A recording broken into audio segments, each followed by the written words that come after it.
orang liberal itu. Itulah sok-sok alim. Ternyata pelaku pencabulan. Ini bahasa yang muncul sekarang. Bapak Ibu lihat dampak dari pemikiran ini. Orang tua takut masukkan anak ke pesantren. Assalamualaikum warahmatullahi wabarakatuh. Alhamdulillahi rabbil alamin. Alhamdulillahilladzi arsala rasulahu bil huda wa dinil haq liyudhhirahu 'alad dini kullih wa kafa billahi syahida. Ashhadu an la ilaha illallah wahdahu la syarika lah wa ashhadu anna Muhammadan 'abduhu wa rasuluh la nabiyya ba'd. Allahumma salli wa sallim wa barik ala hadzal nabiyyil karim. Allahumma salli ala Muhammad wa ala ali Muhammad fil alamin innaka Hamidum Majid. Ya ayuhan nasu attaqu rabbakumul ladzi khalaqakum min nafsin wahidah wa khalaqa minha zawjaha wa batha minhuma rijalan katsiran wa nisaa wattaqullaha alladzi tasaaluna bihi wal arham innallaha kana 'alaikum raqiba. Puji syukur kehadirat Allah dengan mengucapkan alhamdulillahirabbil alamin, bersalawat kepada Nabi dengan mengucapkan Allahumma salli ala Muhammad wa ala ali Muhammad fil alamin innaka Hamidum Majid. Bapak Ibu sekalian yang berbahagia, mudah-mudahan di subuh hari ini Allah memberkahi kita semua. Insyaallah yang hadir husnul khatimah. Kemudian berdoa kepada Allah untuk kedua orang tua kita. Allah berikan kekuatan, kesehatan, rezeki yang baik, anak-anak yang saleh dan salihah. Kita diberikan rumah tangga yang baik, yang selalu mendekatkan diri kepada Allah. InsyaAllah husnul khatimah. Dan untuk orang tua yang telah mendahului, Allah tempatkan di tempat terbaik di sisinya. Allah terima amal ibadahnya. Allah kumpulkan kelak bersama orang-orang yang saleh. Amin ya rabbal alamin. Bapak Ibu sekalian yang berbahagia, di dalam satu hadis baginda Nabi Muhammad SAW pernah berkata, dari Zubair bin Adi, dia mengisahkan sebagai mana yang dikatakan oleh baginda Nabi Muhammad SAW. Ataina Anas bin Malik fakashawna ilaihi ma nalqa minal hajjaj faqala asbiru fa innahu la ya'ti alaikum zamanun illa alladhi ba'dahu syarrun minhu hatta talqaw rabbakum sami'tuhu min nabiyyikum sallallahu alaihi wasallam. Ada satu hadis dari Zubair bin Adi mengisahkan, beliau berkata, datang kepada kami Anas ibn Malik, atau ataina Anas ibn Malik, kami mendatangi Anas ibn Malik. Lantas kami mengadukan kepada Anas ibn Malik ulah seorang pemuda bernama Hajjaj. Maka Anas pun berkata, isbiru, bersabarlah kalian. Fa innahu la ya'ti 'alaikum zamanun illa alladhi ba'dahu syarrun minhu. Bersabarlah kalian, tidaklah datang kepada kalian satu zaman melainkan zaman itu lebih buruk daripada zaman sekarang. Dan kondisi ini akan terus berlangsung hingga datangnya hari kiamat dan kalian bertemu dengan Sang Pencipta. Aku mendengarnya dari Nabi Muhammad sallallahu alaihi wasallam. Ya'ti 'alan nasi atau ya'ti 'alaikum zamanun yukhayyar fihi ar-rajul bainal ajzi wal fujur. Faman adraka dzalika az-zaman falyakhtaril ajza 'alal fujuri. Dari Abu Hurairah, Rasulullah sallallahu alaihi wasallam bersabda, akan datang pada kalian semua suatu zaman yang seorang laki-laki akan dihadapkan pada pilihan antara kondisi ketidakmampuan dan kemaksiatan di mana-mana. Barang siapa yang mendapatkan zaman tersebut, faman adraka zaman, barang siapa yang mendapatkan zaman tersebut, maka hendaknya dia memilih sebagai pihak yang tertekan atau yang lemah daripada harus melakukan tindakan kemaksiatan. Shadaqallah. Di dalam hadis Nabi yang lain, idmanu li sittan min anfusikum admanu lakumul jannah. Kata Nabi, wahai orang-orang manusia, garansikan diri kalian kepadaku 6 perkara, aku akan menjamin kalian masuk surga. Idmanu li sittan min anfusikum admanu lakumul jannah. Saya yakinnya Bapak Ibu, kita semua pasti mau masuk surga. Nah, Nabi mau menjamin kita masuk surga. Ada jaminan, kata Nabi. Tapi ada 6 hal yang harus kalian lakukan, kata Nabi. Garansikan 6 hal tersebut. Kalau kalian mau menggaransikan diri kalian dengan 6 tersebut, saya jamin kalian masuk surga, kata Nabi. Yang pertama, kata Nabi, usduqu idza haddastum. Jujur dalam berbicara. Yang kedua, wa aufu idza ahadtum. Penuhi. Jangan pernah ingkar janji. Jadilah orang yang selalu memenuhi janjinya. Kemudian yang ketiga, wa'addu idza tumintum. Lakukan. Jadilah orang yang amanah dalam setiap pekerjaan yang diamanahi. Jangan menjadi pengkhianat. Kemudian wahfazu furujakum. Jaga kemaluan kalian, siapapun. Laki-laki maupun perempuan. Jaga kemaluan kalian. Ini agak sedikit vulgar, tapi memang begitu bahasanya.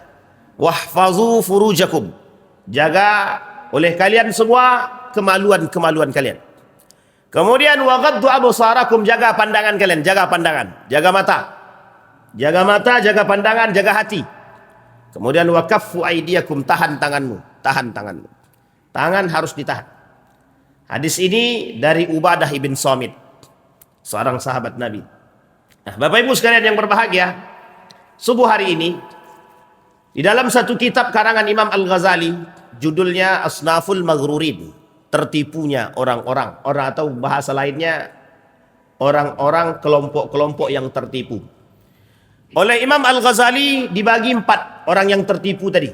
1 orang kafir, yang kedua orang mukmin, yang ketiga ulama yang tertipu, yang keempat orang sufi yang tertipu. Kita bahas nomor 2. Nomor 1, orang kafir yang tertipu. Kalau orang kafir yang tertipu itu, ya memang tertipu karena kekufurannya, karena kekafirannya. Di dalam pembahasan orang kafir yang tertipu ini, ada 2 hal pembahasan. Pembahasan pertama, orang kafirnya sendiri yang tertipu. Yang kedua adalah orang muslim bekerja sama dengan orang kafir. Fima yusyarikunal kuffar. Dan jelas tertipu mereka. Mereka tertipu karena perbuatan mereka yang lebih condong kepada kekufuran mereka, sama seperti orang kafir yang melakukan kekufurannya. Tapi ada unik yang kedua. Yang kedua ini orang mukmin yang tertipu. Orang mukmin tertipu karena apa? Banyak hal, kata Imam Al-Ghazali, orang mukmin tertipu. Satu di antaranya, tertipunya orang mukmin adalah karena tertipu dengan perbuatan mereka sendiri. Faslun fi ghururi asatil mu'minin wa hum yattakiluna ala afwillah wa yuhmiluna al-amal. Kata Imam Al-Ghazali, ada orang-orang mukmin yang tertipu dengan ibadah mereka, seolah-olah ibadah yang mereka lakukan mampu membuat mereka selamat dari azab api neraka. Padahal sesungguhnya belum tentu.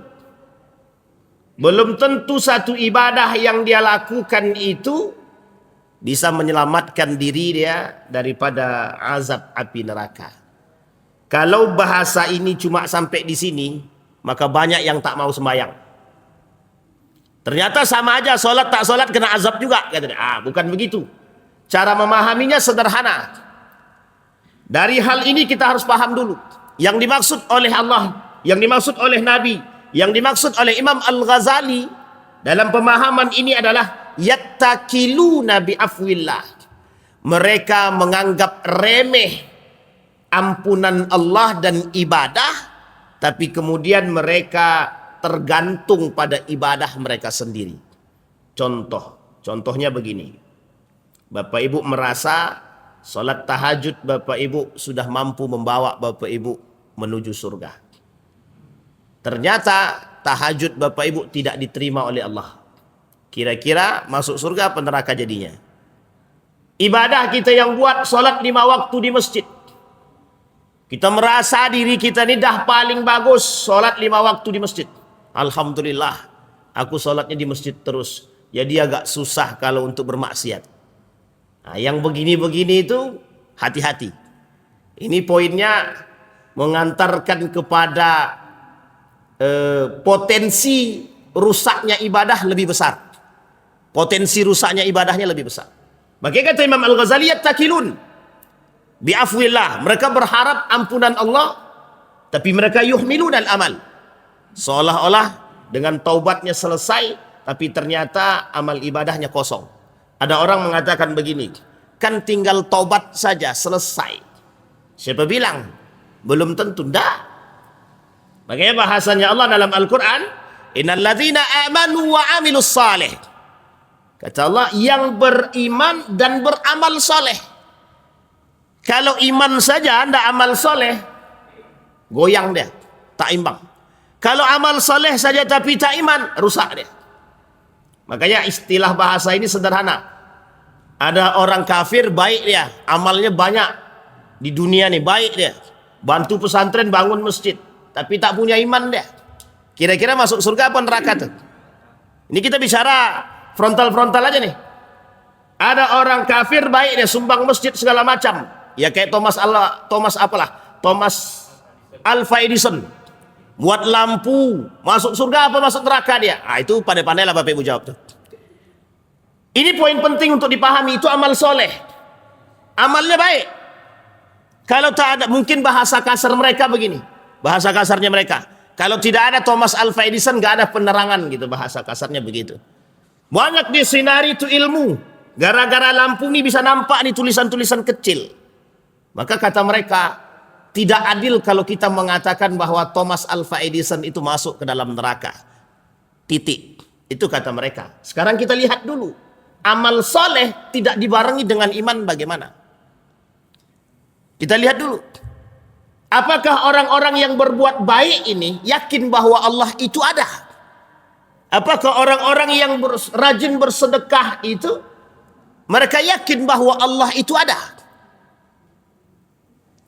Kalau dia tak yakin Allah ini ada, bagaimana hitungan amal soleh yang mereka miliki? Bisa dipahami Bapak Ibu. Justru sebaliknya juga berbeda. Ada orang beriman tapi tak melakukan amal soleh. Salatnya rajin 5 waktu di masjid, tapi masih ada perbuatan yang mohon maaf, maksiatnya jalan. Istilah guru saya,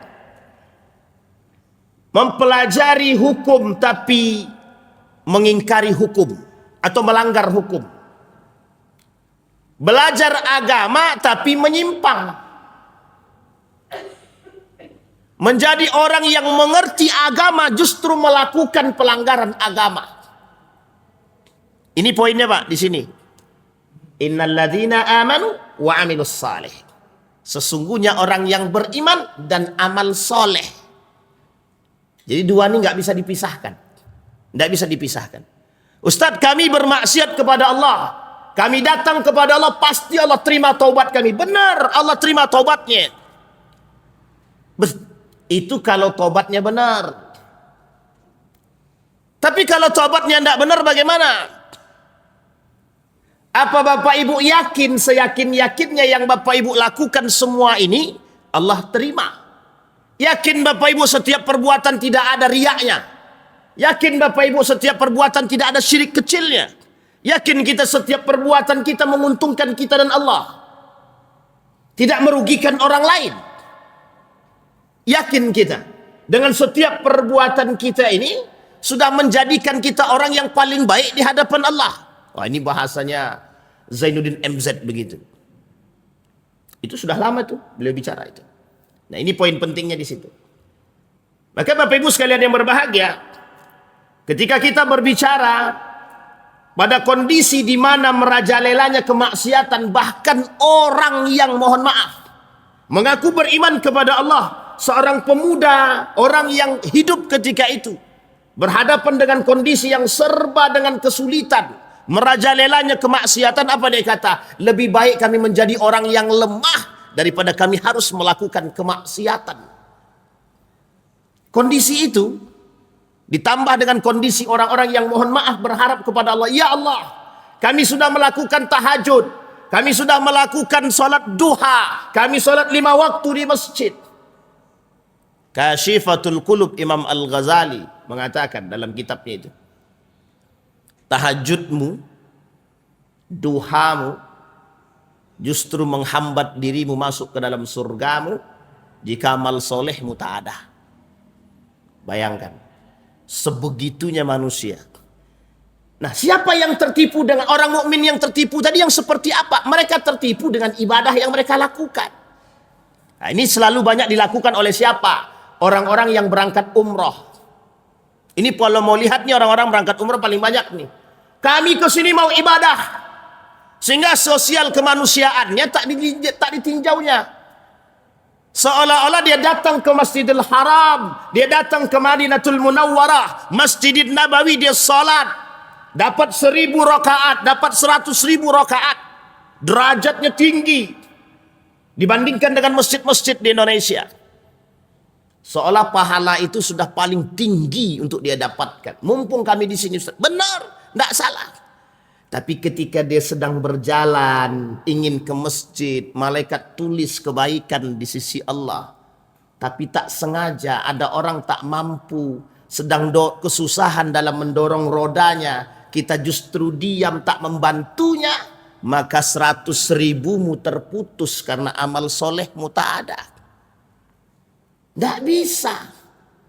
Satu kamar, yang satu sakit, yang tiganya sehat. Ustadz, kalau kami harus mengurus yang sakit ini, di mana letak waktu kami ibadah di masjid lagi? Mohon maaf ya, ini kejadian banyak nih di travel-travel begini nih. Perlu bagi travel untuk mengatakan kepada jamaah-jamaah yang berangkat umrah ini, hablum minan nas, penyempurna ibadah hablum minallahmu. Tak akan sempurna ibadah hablum minallah kalau tak ada hablum minan nas. Dan begitu juga sebaliknya. Maka Bapak Ibu sekalian yang berbahagia, kondisi kita hari ini sedang tidak baik-baik saja. Maka apa yang harus dilakukan oleh seorang mukmin? Mengimbangi kedua perbuatan tersebut. Mengimbangi. Ketika yang dilakukan oleh Anas bin Malik menyampaikan kepada para sahabat ketika itu, isbiru, bersabarlah. Fa innahu la ya'ti 'alaikum zamanun illa ba'dahu syarr. Akan ada masa yang lebih berat dari apa yang kita alami hari ini jika kita tak memiliki dua karakter tadi. Jika kita tidak melakukan dua hal tersebut, harus mengimbangi hablum minallah dan hablum minan nas. Bapak Ibu, orang hari ini cari musuh bukan cari saudara. Orang hari ini itu cari lawan bukan cari kawan. Uniknya lagi, ada orang yang ingin mendamaikan justru dijadikan musuh. Ada orang yang ingin memberikan kebaikan justru dijadikan lawan. Ada orang yang ingin mendamaikan, mempersatukan justru dipecahkan. Justru dihadang. Ada orang yang berbuat baik justru dicaci dan dihina. Oh, ini kondisi yang tidak sesuai dengan apa yang diinginkan. Begitulah dunia. Maka jangan tertipu. Justru kadang-kadang ada orang yang mengatakan bahwa maaf, aku tak level dengan orang-orang yang tak mau sholat ke masjid. Hati-hati Bapak Ibu dengan ungkapan-ungkapan seperti itu. Justru bagi Imam Al-Ghazali, orang yang merasa diri dia paling kuat ibadahnya, dialah orang yang mudah terpeleset ke dalam neraka. Hati-hati. Sekarang saya tidak mau membahas kasus sebenarnya. Karena memang kondisi kita ini serba dengan kasus. Cuma ada yang unik yang ingin saya angkat. Satu hal saja. Mengapa kasusnya itu yang diangkat, yang diramaikan, yang diviralkan itu adalah identitas agama. Seolah-olah orang beragama itu rusak. Bisa dipahami Bapak Ibu ya? Sehingga kata orang liberal begini, kata orang liberal itu, itulah sok-sok alim, ternyata pelaku pencabulan. Ini bahasa yang muncul sekarang. Bapak Ibu lihat dampak dari pemikiran ini, orang tua takut masukkan anak ke pesantren. Orang tua takut masukkan anak ke pendidikan yang sifatnya boarding school. Coba bayangkan. Bapak Ibu sekalian yang berbahagia. Dulu saya pernah katakan di sini. Lihat permainan pemikiran ini. Dampak satu berita memberikan tekanan yang besar terhadap orang tua. Kekhawatiran yang tinggi membuat mereka takut untuk memasukkan anaknya kepada sekolah-sekolah yang berbasis Islam, agama. Cara untuk menghilangkan nilai-nilai dari diri anak-anak dan generasi sekarang melalui pola pikir, menggeser sedikit demi sedikit nilai, rusak itu semua. Bisa Bapak Ibu lihat ya, pergeseran nilai itu membuat orang-orang khawatir dengan kehidupan setelahnya. Ustadz, kemana anak kami sekolah Ustadz? Sekolah umum hancur, rusak dia Ustadz. Masuk pesantren makin rusak dia Ustadz. Di mana kami sekolahkan anak kami Ustadz? Muncul dalam benak orang tua, oh ya udah Ustadz, homeschooling aja. Setelah homeschooling ternyata, Ustadz bagaimana nih Ustadz? Setelah homeschooling ternyata lebih parah lagi, anak kami tak berbaur. Dia cuma di rumah saja. Parah lagi. Bingung lagi orang tuanya. Mana yang baik sekarang? Bingung semua. Jadi Bapak Ibu, kondisi kita nih seperti itu. Beberapa akhir ini beritanya seperti itu semua. Yang ingin saya coba angkat kepada Bapak Ibu, cerdas. Bapak Ibu harus cerdas. Harus cerdas. Apa maksudnya cerdas di sini? Pandai-pandailah memilah dan memilih. Jangan mengeneralisir segala sesuatu yang sifatnya tidak general. Kalau yang satu salah, belum tentu yang 9 ini salah. Kalau yang 9 salah, belum tentu yang satu salah. Kita perlu cerdas. Perlu cerdas.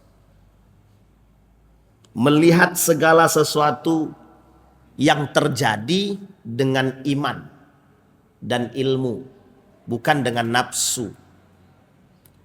Bukan karena hasil provokasi dan provokator. Tapi perlu ada pertimbangan yang matang, yang baik. Sehingga kita perlu melihat apa yang sebenarnya terjadi. Bapak Ibu, ini memang masanya kata Nabi. Akan datang satu masa lebih berbahaya dari hari ini. Lebih berbahaya kata Nabi pada saat itu. Ya'ti ba'dahu syarrun, lebih berbahaya, lebih kacau, lebih jahat lagi, lebih rusak lagi kata Nabi. Maka apa yang dibutuhkan ketika itu? Manusia yang punya 2 hal. Satu dia beriman, yang kedua beramal soleh. Maka hari ini Bapak Ibu, berimanlah dan beramal solehlah yang menyelamatkan kita. Kemarin, tadi malam saya membaca satu tulisan. Enak sekali tulisan tersebut. Dari seorang ulama bernama Gus Faiz. Ini kalau Bapak Ibu suka nonton televisi, saya lupa beliau di media apa, tapi beliau sering muncul. Apa kata Gus Faiz itu? Ada seorang penjual makanan kalau saya tak salah. Satu ketika bertemu dengan beliau, beliau kata, berapa laku jualan Bapak hari ini? Alhamdulillah jualan saya hari ini cuma 3 Ustaz, akunya. Tapi Ustaz, kemarin jualan saya laku habis, diborong orang. Keluar setengah jam, habis. Hari ini dari pagi saya keluar sampai sore, cuma 3 yang laku. Cuma 3 yang laku. Kemudian dia bilang begini sama Gus Faiz tersebut. Saya berpikir Ustaz, apa sebenarnya ini? Kok saya selalu merasakan kejadian seperti ini? Kadang-kadang setengah jam habis jualan. Hari ini dari pagi sampai sore cuma 3 yang laku. Terkadang hari-hari yang lain juga begitu. Kadang saya berpikir Ustaz, rezeki itu bukan terletak pada tangan dan kaki gitu. Tapi rezeki itu terletak pada keyakinan. Pada saat orang ini memborong semua makanan saya Ustaz, saya ketika itu berpikir saya butuh duit. Tapi ternyata yang membeli karena kasihan.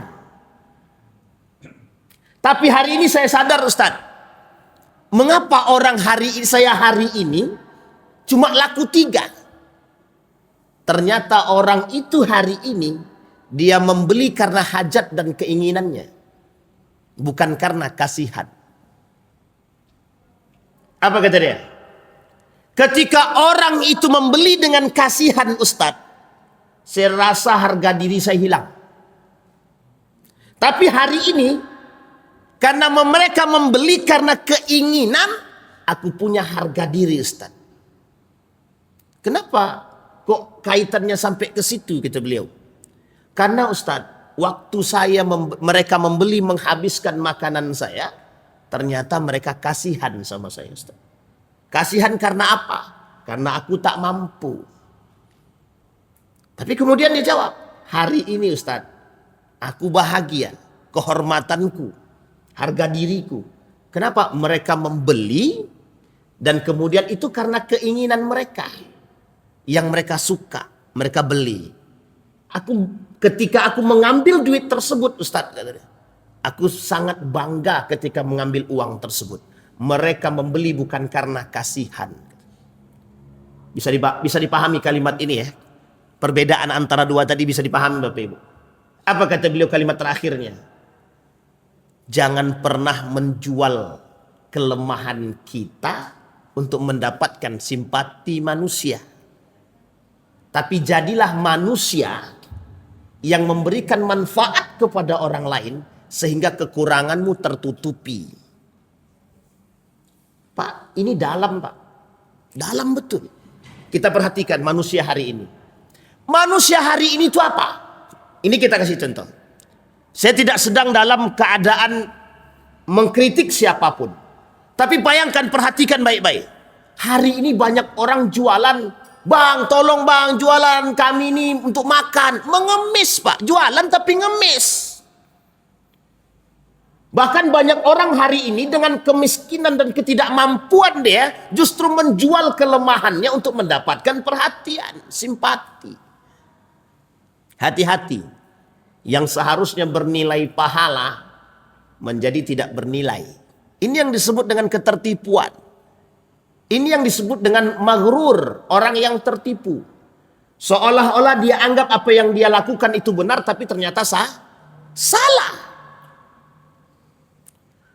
Merendahkan diri di hadapan manusia tanpa melihat kekuasaan Allah, salah. Merasa diri paling hebat karena merasa memiliki ibadah yang kuat, tapi lupa bahwa Allah mengatakan harus tawadu, salah.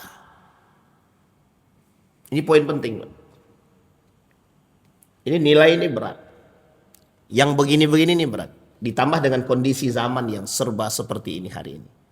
Jadi tidak mudah Bapak Ibu. Maka wajar ketika Imam Al-Ghazali mengatakan tertipunya orang beriman itu karena mereka menganggap apa yang mereka buat sudah pasti Allah terima. ketika mereka sholat, ibadah dan lain sebagainya, mereka tahajud, mereka duha, tak salah Pak, bagus, memang harus begitu. Tapi perhatikan baik-baik. Ketika Allah mengatakan amanu wa amilus saleh, dua ini tak bisa. Bapak Ibu tidak bisa menutupi dua hal tersebut, harus mengimbangi kedua-duanya. Ketika Bapak Ibu beribadah, yakinlah kepada Allah bahwa ibadah kita ini diterima oleh Allah. Tapi ingat, ketika Bapak Ibu melakukan amal saleh, yakinlah kepada Allah bahwa amal soleh kita nih diterima oleh Allah. Bapak Ibu, kalau kita melakukan amal saleh, tapi kita tak yakin diterima oleh Allah, ini susah. Cuma jangan berbuat seperti orang yang melakukan amal soleh, beriman. Tidak perlu aku banyak-banyak sholat, yang penting dengan manusia aku baik. Justru sebaliknya Pak. Kalau aku sudah tahajud, sudah dipandang sebagai orang alim, orang soleh. Tertulis di jidatnya di sini, min atharis sujud. Mohon maaf Pak, kita belak-belakan saja. Jangan Bapak Ibu anggap athar sujud ini, karena Bapak Ibu rajin tahajud dan salatnya dan bersujud, Bapak Ibu menganggap diri Bapak Ibu sudah layak untuk masuk ke dalam surga. Orang yang merasa begini, kata Imam Ibnul Qayyim Al-Jauziyah, justru sesungguhnya mereka yang paling mudah tergelincir dalam neraka. Na'udzubillahi tsumma na'udzubillah. Bisa dipahami Bapak Ibu ya? Kok serem banget tuh Ustaz? Seolah-olah kami salah terus kalau ibadah. Tidak. Bapak Ibu kan sudah belajar beberapa waktu yang lalu bersama Ustadz Fajriansah dalam ilmu kesufian, tasawuf, hikmah. Itu pentingnya di situ.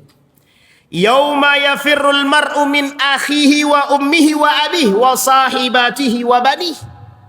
Kata Allah, Anda saat itu tidak bisa menjadi pahlawan bagi siapapun. Karena Anda sendiri tidak sanggup menjadi pahlawan bagi diri Anda sendiri. Tak sanggup. Kita ambil contoh. Bagaimana seorang yang mengerti agama bisa menyimpang dari agama? Bagaimana agama dia yang dia miliki mampu menyelamatkan dia? Tak mampu. Tak mampu. Justru orang yang mengerti agama itu tak mampu menyelamatkan diri dia dari rusaknya agama itu sendiri. Itu baru di dunia Pak, baru di dunia. Bagaimana kalau di akhirat? Bagaimana kalau di akhirat? Disitulah Allah katakan yauma yafirul mar'u min akhi. Jangankan orang lain, jangankan saudara, jangankan ibu kandung, jangankan ayah kandung, dirimu sendiri tak mampu menyelamatkan dirimu dengan ibadah yang kau miliki. Gitu. Berat Pak, berat. Maka Allah buatlah keseimbangan, equilibrium. Bapak Ibu harus rajin ibadah, Bapak Ibu juga harus rajin beramal soleh. Jadi imbang dua-duanya. Itu kata Imam Al-Ghazali. Kemudian selanjutnya faslun fi man igtarra bi hasanatihi. Ini lebih parah lagi. Apa kata Imam Al-Ghazali? Pembahasan selanjutnya yang kedua, ada orang-orang yang merasa dengan kebaikan hasanat. Hasanat itu kebaikan yang dia lakukan terhadap manusia. Aku sering sedekah. Aku selalu membantu tetangga. Aku membantu anak yatim. Ma'akillatiha wa kasrati sayyiatiha. Jadi seolah-olah, ini mohon maaf ya agak sedikit tinggi. Seolah-olah kita merasa, aku kan sudah sedekah. Aku kan sudah bantu orang itu. Saya yakin Allah itu pasti memberikan pahala yang baik bagi diriku. Di sini kalimatnya Pak, kata Imam Al-Ghazali, ada orang merasa keburukan yang dia buat tertutupi oleh kebaikan yang selama ini sudah dia buat. Hati-hati kata Imam Al-Ghazali, jangan merasa segala sesuatu yang kita buat itu, jangan merasa segala sesuatu yang kita buat itu bisa menghapus yang lain. Tapi jangan juga merasa bahwa perbuatan yang kita buat, sedikit yang salah, sedikit dosa yang kita buat itu bisa tertutupi oleh kebaikan yang kita buat. Ini kalimatnya agak sedikit sulit untuk dibedakan. Artinya begini, Bapak Ibu punya amal soleh, suka sedekah, jangan merasa sedekah Bapak Ibu itu mampu menutupi dosa Bapak Ibu. Tapi jangan salah juga, jangan Bapak Ibu merasa bahwa dosa yang sedikit ini, Bapak Ibu cuma lakukan dosanya sedikit, kecil saja. Oleh Imam Al-Ghazali, dosa yang kecil sedikit ini bahasa kasarnya jangan remehkan. Jangan remehkan. Meskipun dia kecil, tapi tidak bisa diremehkan. Makanya kata Ibnul Qayyim Al-Jauziyah, jangan sampai meremehkan dosa yang sedikit. Karena dosa yang sedikit yang diremehkan itu lebih berbahaya daripada dosa yang besar yang diperhatikan. Bisa dipahami ya? Hujan ya? Alhamdulillah. Bisa Bapak Ibu ya? Wah, ini ada pahala besar ketika hujan datang. Apa itu Bapak Ibu? Berdoa. Apa doanya itu? Jangan lupa semua doa hujan lagi. Lah rajin mengaji tapi doa apa hujan? Apa Bang doanya Bang? Oh, alhamdulillah, selamat Abang tuh Bang. Nah, enggak bercanda aja, bercanda. Kembali kepada poin tadi Bapak Ibu. Kemudian kata Imam Al-Ghazali, ketika orang itu kaffatun hasanatuhu turji akthar min kaffatis sayyiatihi wa hadza ghayatul jahli. Ketika seseorang merasa kesempurnaan kebaikannya mampu menghapus semua keburukan-keburukan dia, kata Imam Al-Ghazali, ghayatul jahli, tujuan yang bodoh, kata dia. Tak salah ketika ada orang berharap, nih sebenarnya tak salah ketika ada orang berharap, aku melakukan amal soleh ini, aku berharap dosaku dihapus. Yaitu sebenarnya bahasa kita. Bahasa kita. Tapi kalau kita rujuk kepada pemahaman Imam Al-Ghazali tadi, Imam Al-Ghazali ingin mengatakan kepada kita hati-hati, hati-hati. Makanya hati-hati di sini apa sebenarnya? Jangan cepat-cepat merasa bahwa amal soleh kita itu mampu menghapus. Maksudnya sebenarnya kata Imam Al-Ghazali, maksudnya begini, belum tentu amal soleh yang kita anggap kita lakukan itu diterima oleh Allah. Justru sebaliknya. Pertanyaannya, kalau amal soleh tidak diterima, kira-kira bisa nggak menghapus yang tadi? Kita kasih contoh begini. Bapak Ibu pernah dengar kalimat begini ya, berbohong demi kebaikan itu boleh. Pernah dengar ya? Nah, sekarang kita kasih, kita jelaskan, kita luruskan. Tidak ada istilah berbohong demi kebaikan itu boleh. Artinya Allah tidak, jadi gini, Allah tidak mungkin ketika memberikan sesuatu yang salah, membenarkan yang salah, itu tidak mungkin. Itu bertolak belakang, kontradiktif itu Pak, kontradiktif. Maksudnya begini kata Nabi, ya, dalam pemahaman para ulama itu, berbohong demi kebaikan itu, kalau dia berbohong salah apa tak salah? Salah. Berdosa apa tidak? Berdosa. Apapun bohongnya dosa. Apapun bohong dosa. Pertanyaannya adalah, ada kebaikan yang dia lakukan. Kebaikan yang dilakukan berpahala apa tidak? Berpahala apa tidak? Baik, sekarang kita hitung. Ini pakai logika akal begitu, matematikanya begitu. Kalaulah kebaikan itu, kita rujuk kepada hadis Nabi. Setiap satu kebaikan itu mengalami, kalau tidak 2 pahala, dia 10 pahala. Oke? Kalau kejahatan, 1 kali kejahatan dia lakukan bernilai 1 keburukan. Maka andai kata nilai kebaikan itu 2, sementara nilai kebohongan itu atau dusta itu adalah 1, maka 2 ini bisa dikurangi 1. Tinggal berapa? Artinya kebohongan ini bisa ditutupi oleh kebaikan ini secara matematis. Bisa dipahami? Apalagi kalau nilai kebaikan itu bernilai 10. Maka dikatakan di sini, kalau nilai kebaikannya 10, nilai bohong ini 1, maka 10 ini mengurangi 1. Artinya yang 1 ini tertutupi oleh 10 ini. Bisa dipahami? Pertanyaannya, Bapak yakin kebaikan yang dilakukan bernilai 10 ini diterima oleh Allah?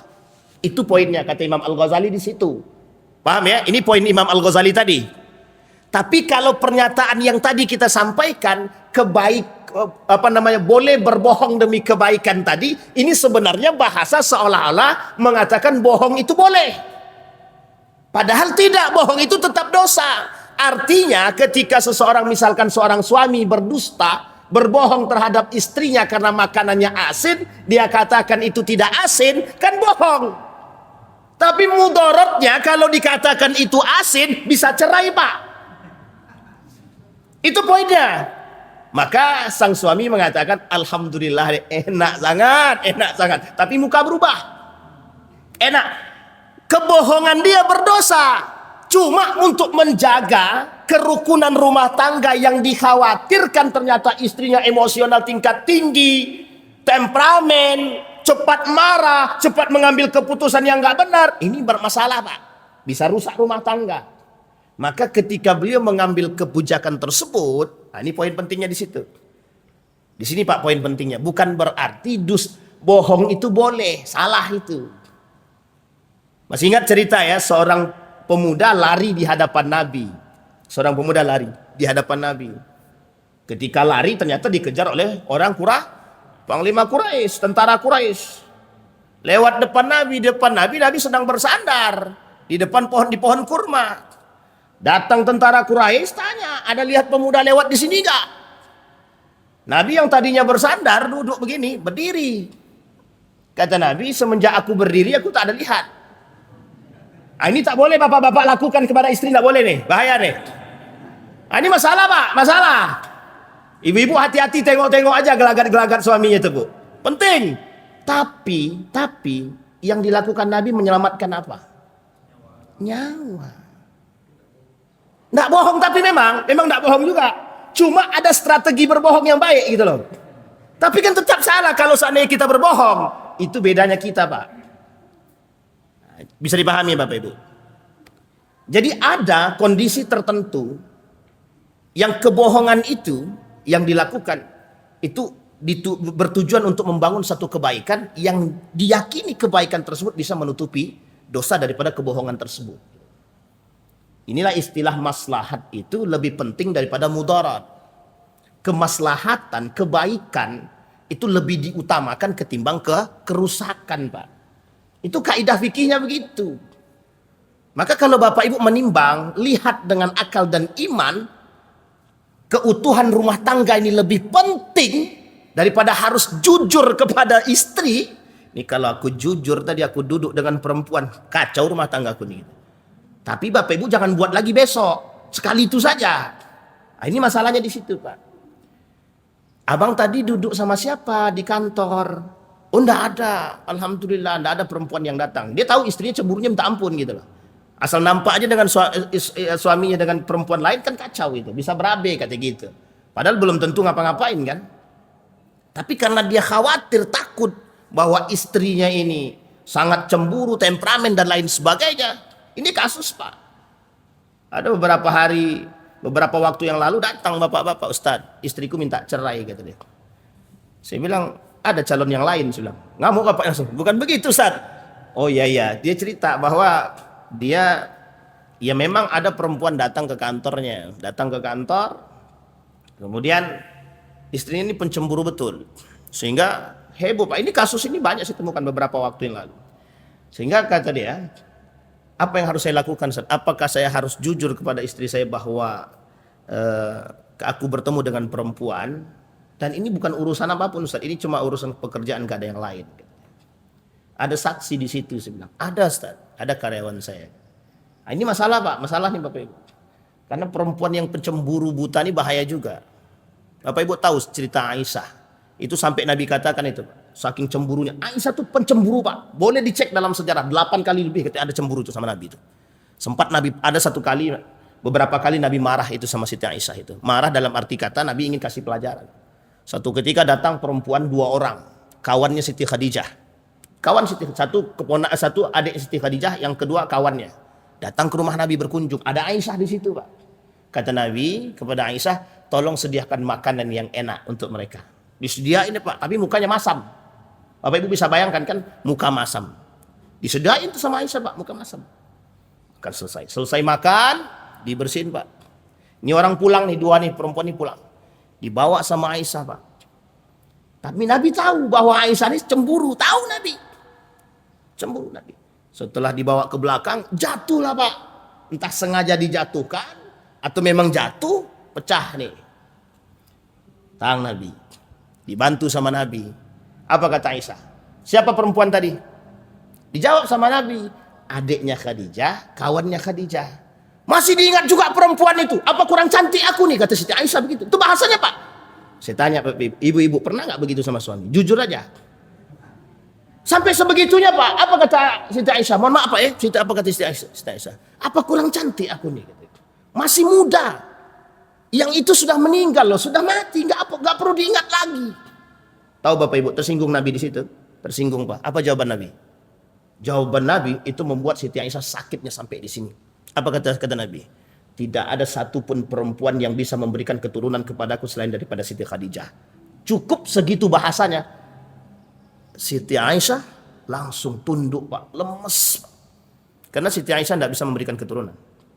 Siapa di antara istri Nabi yang bisa memberikan keturunan selain dari Khadijah? Selain dari Khadijah siapa yang memberikan keturunan kepada Nabi? Siapa? Maria.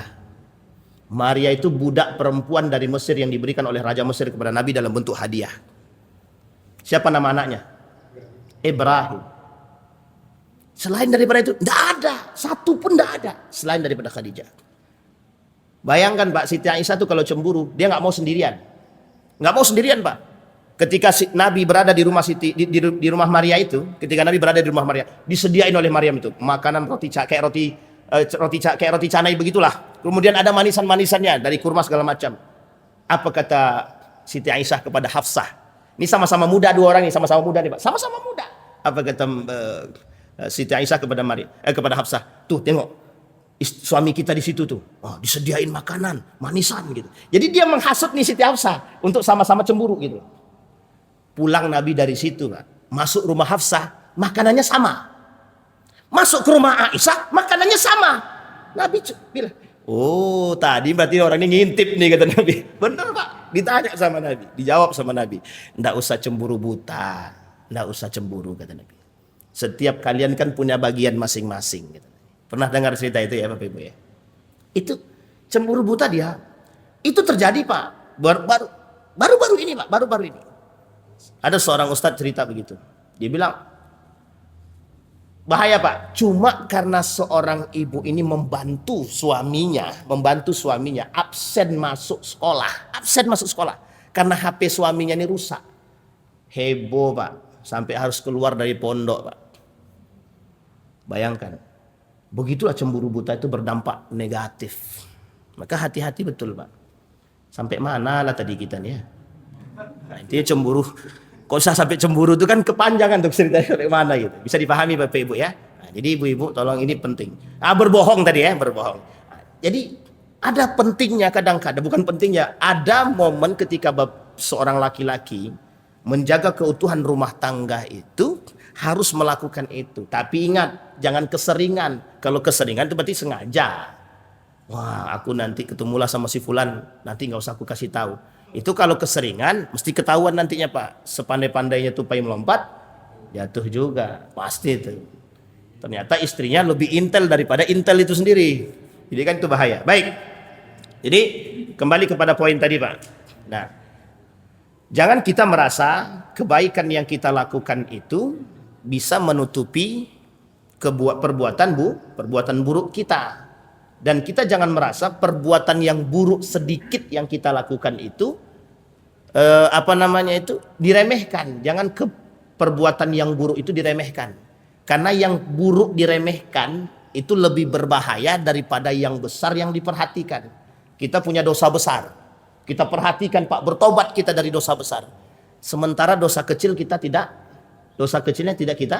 kita tidak bertobat dari situ. Itu lebih berbahaya kata Imam Al-Ghazali, kata Ibnu Qayyim Al-Jauziyah, dosa yang kecil yang dibiarkan itu lebih berbahaya daripada dosa yang besar yang diperhatikan. Berat apa tidak berat itu? Baik. Kemudian yang ketiga, faslun fi gururi man yadhunnu anna ta'atahu aktsar min ma'asihi. Barusan kita jawab juga, sama pembahasannya. Apa kata Imam Al-Ghazali? Ada seorang mukmin, tertipunya seorang mukmin dengan ibadah dia tadi, merasa ketaatan dia kepada Allah itu lebih banyak daripada maksiatnya. Intinya sebenarnya sederhana nih, kalau mau saya kasih tahu intinya, biar cepat kita potong atas. Intinya Bapak Ibu kalau beribadah, jangan merasa ibadah yang Bapak Ibu lakukan itu baik, lebih dari segalanya. Apalagi kalau Bapak Ibu itu merasa ibadah Bapak Ibu lebih baik daripada orang lain. Oke Bapak Ibu ya, ibadah Bapak Ibu merasa lebih baik daripada orang. Mohon maaf. Pernah enggak Bapak Ibu mengatakan, dalam hati saja, lebih baik aku sholat di masjid tiap hari. Ini si fulan ini nggak ke masjid. Bagaimana dia masuk surganya besok tuh? Yang begini tolong ditahan. Nggak usah mengomentari ibadah seseorang. Kalau mau aja, tak usah komentari. Tengok aku nih, setiap hari ke masjid. Harusnya kita tuh begitu. Jadi seolah-olah dia Superman. Seolah-olah dia pahlawan. Seolah-olah dia hebat. Imam Ghazali itu cuma ingin mengatakan hati-hati dengan hatimu. Ingat ya Bapak Ibu ya, hati-hati dengan hatimu. Ibadah yang dilakukan saja bisa menggelincirkan orang, apalagi maksiat. Itulah maksudnya. Ibadah yang kita lakukan bisa menggelincirkan kita, apalagi maksiat. Kita ambil contoh. Mohon maaf ya, saya tidak sedang mengkritiki beliau. Pernahkah Bapak Ibu berpikir ada seorang dai melakukan kesalahan, seorang dai melakukan asusila tapi membawa dalil kalau Nabi pernah melakukan? Itu dosa besar nggak? Artinya, mohon maaf, bukan masalah dosa besarnya yang kita buat. Artinya dia merasa bahwa apa yang dia lakukan ada dasar ketaatan. Aku melakukan apa yang dilakukan oleh Nabi. Mohon maaf Pak, dusta. Pertama sudah dusta. Yang kedua, dia merasa sebagai seorang dai dengan kedaian dia, keibadahan yang dia lakukan, merasa bahwa tidak akan ada kesalahan yang datang pada diri dia. Ini mohon maaf Bapak Ibu, saya kasih tahu. Ini khusus buat para dai. Kalau ada dai salah tidak bisa disalahkan. Salah dia, tahu dia Pak. Dia mengerti kalau dia salah, tapi masih ngeyel dia mengaku benar. Itu kacau tuh Pak. Kedua, ada dai salah dia, dikritik, tapi cara mengkritiknya baik, tak mau terima dia. Sombong dia berarti Pak. Bisa dipahami Bapak Ibu ya? Ini poinnya Pak. Sama dengan kita semua begitu. Makanya Bapak Ibu jauh-jauh hari saya katakan, kalau ada di antara para asatid, termasuk saya pribadi, salah menurut Bapak Ibu, datang kepada dia klarifikasi. Bawa kebenaran itu. Tapi kalau dia tak mau terima, sudah jelas-jelas salah, dia tak terima, dengan dalil yang lain yang dia buat, ini yang disebut dengan, mohon maaf, merasa kebaikan yang dia buat, ilmu yang dia miliki lebih tinggi daripada orang yang mengkritik. Bisa dipahami sampai sini Bapak Ibu? Ini poin penting Pak. Jadi, tapi ingat, mengkritik itu ada adabnya, ada akhlaknya. Itu bahaya juga kalau Bapak Ibu, Ustaz, sedang kajian begini, tiba-tiba angkat tangan, Ustaz, salah Ustaz tuh. Itu mohon maaf, gak punya adab namanya. Setelah berhenti, datang, Ustaz izin.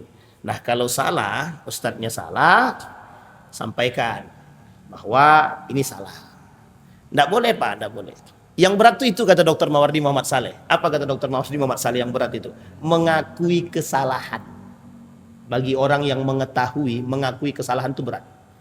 Tapi kalau dia beriman, justru mengakui kesalahan itu adalah itu yang diharapkan. Itu beratnya Pak. Baik, itu yang terakhir Bapak Ibu. Yang terakhir, kata Imam Al-Ghazali, faslun fi bayanil maghrurin wa aqsamu kulla sinfin. Kata Imam Al-Ghazali, pada pembahasan ini orang-orang yang tertipu ini bisa masuk dalam segala macam bentuk. Bisa masuk dalam segala macam bentuk. Baik ketaatannya, baik kemaksiatannya, baik segala macam. Hati-hati. Bahkan Imam Al-Ghazali mengatakan, ada orang justru merasa bangga dengan tasbihnya, merasa bangga dengan solawatnya, merasa bangga dengan amal solehnya, merasa bangga dengan kalimat-kalimat thayyibahnya. Apa kata beliau? Bagian daripada ketertipuan. Hati-hati Pak. Ya ini sebenarnya lebih kepada menjaga hati saja. Lebih daripada menjaga hati. Ya kalau Bapak Ibu punya amal soleh, punya ada amal yang dibiasakan, boleh saja. Contoh Bapak Ibu setiap hari itu Al-Fatihahnya 100 kali. Udah, berarti kan cuma Bapak Ibu yang tahu. Jaga baik-baik hati Bapak Ibu. Jangan nanti ketika ketemu dengan orang, makanya aku aja mengamalkan 100 kali Al-Fatihah. Lo ente cuma 1 kali aja berat. Nggak boleh begitu Pak, nggak boleh. Setiap orang itu punya amal masing-masing. Kalau bahasa orang Jawa namanya tirakat. Setiap orang di antara kita tuh sebenarnya harus ada pegangan, tirakat yang kita pegang, yang kita dawamkan. Bapak Ibu misalkan mendawamkan solawat, mendawamkan Al-Fatihah, kalimat thayyibah yang lain, tidak ada masalah Pak. Itu untuk penjagaan kita penting.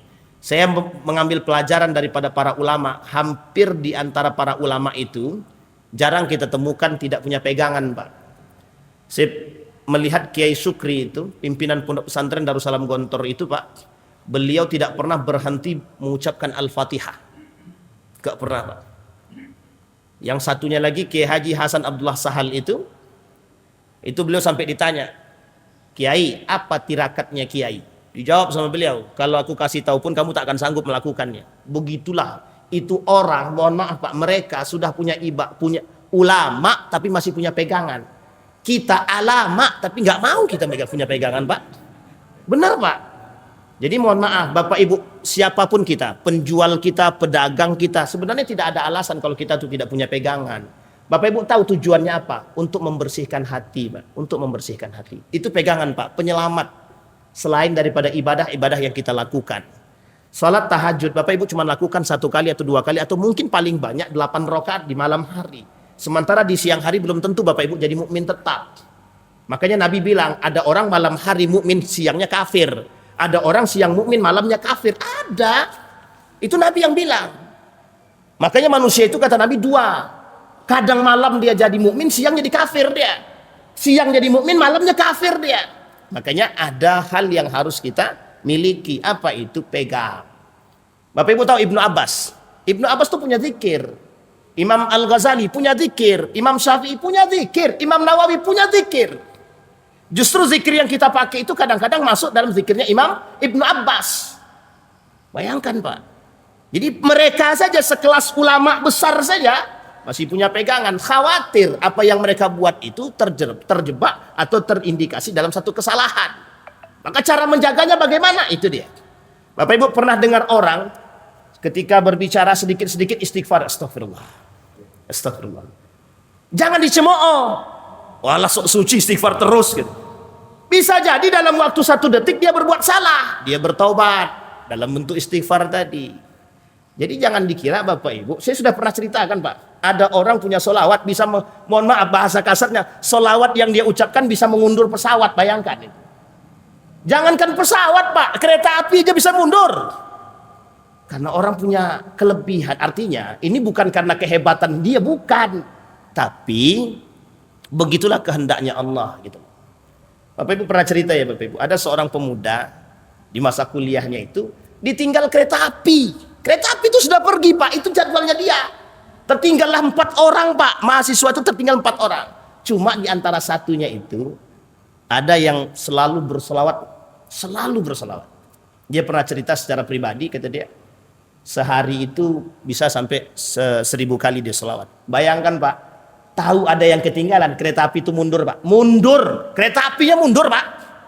Telat berapa jam? 1 jam. Sampai ke tempat tujuan, orang yang di dalam itu ketinggalan kereta api selanjutnya. Coba bayangkan itu. Cuman dia nggak terlambat. Yang terlambat setelahnya, kereta api setelahnya turun di stasiun selanjutnya, kereta yang setelahnya itu sudah hilang, sudah pergi duluan. Tapi setidaknya orang yang tadi, mohon maaf ya, orang yang tadi, yang ketinggalan 4 orang tadi, satu di antaranya yang megang solawat tadi, bisa mundurkan kereta api. Ini bukan berarti solawat dia bisa mundurkan kereta api ya, jangan salah paham. Artinya begitulah kehendaknya Allah kalau Allah mencintai seseorang. Jangankan kereta api Pak, jangankan pesawat, lebih daripada itu bisa Allah buat. Artinya kita kan perlu paham yang begitu. Gitu. Bisa dipahami Bapak Ibu? Tujuan kita untuk menjaga hati. Jadi kita orang mukmin ini, kata Imam Al-Ghazali, mudah sekali tertipu. Kalau cuma tertipu dengan keburukan sudah biasa. Justru yang dikhawatirkan oleh Imam Al-Ghazali itu tertipu dengan kebaikan yang kita lakukan, ketaatan yang kita lakukan, amal soleh yang kita buat. Itu jauh lebih berbahaya ketimbang tertipu karena kekufuran kita. Karena kalau kekufuran nampak, dosa nampak. Tapi kalau yang sifatnya begitu, nampak? Enggak nampak. Karena sifatnya kebaikan.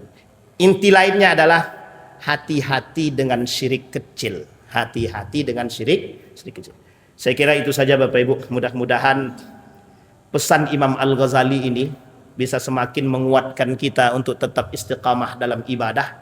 Bisa membuat kita semakin yakin dengan Allah. Bisa membuat kita semakin istiqamah dalam ibadah. Jaga ibadah kita, menjaga hati kita. A'udzubillahi minasyaitonirrajim. Bismillahirrahmanirrahim. Hamdas syakirin, hamdan na'imin. Hamdan yuwafi ni'amahu wa yukafi'u mazidah. Ya Rabbana lakal hamdu kama yanbaghi li jalali wajhikal karim wa azimi sultani. Allahumma faqihna fid din wa alimna ta'wil. Allahumma ansur man nasara ad-din wa khudhul man khadala al-muslimin. Allahumma arinal haqqa haqqa warzuqna ittiba'ah wa arinal batila batila warzuqna ijtinabah. Allahumma anfa'na bima 'allamtana warzuqna 'uluman tanfa'una fid dini wad dunya wal akhirah. Allahumma arinal haqqa haqqa warzuqna ittiba'ah wa arinal batila batila warzuqna ijtinabah. Rabbana zalamna anfusana wa in lam taghfir lana wa tarhamna lanakunanna minal khasirin. Rabbana atina fid dunya hasanah wa fil akhirati hasanah wa qina adzabannar. Walhamdulillahi rabbil alamin. Assalamualaikum warahmatullahi wabarakatuh.